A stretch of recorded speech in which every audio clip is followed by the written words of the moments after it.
حضور علیہ السلام نے فرمایا کہ جو چھوٹے بچے، شیر خوار بچے یا پیٹ میں کچے بچے مر جاتے ہیں ان کے ماں باپ کو مبارک ہو۔ جن ماں باپ کے چھوٹے بچے شیر خارگی کے عالم میں یا پیٹ میں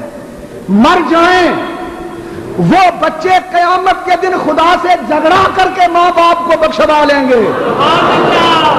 جب حضور نے یہ حدیث ارشاد فرمائی تو سیدہ ام المومنین عائشہ صدیقہ رضی اللہ عنہا غمناک ہوں، نمناک ہوں۔ ان کے ہاں بھی حضور سے کوئی اولاد نہ تھی، تو فوراً رو کر سوال کرتی ہیں، حضور اگر کوئی میرے جیسی ہوئی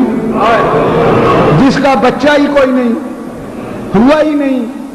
نہ پیٹ میں فوت ہوا نہ شیر خارگی میں فوت ہوا،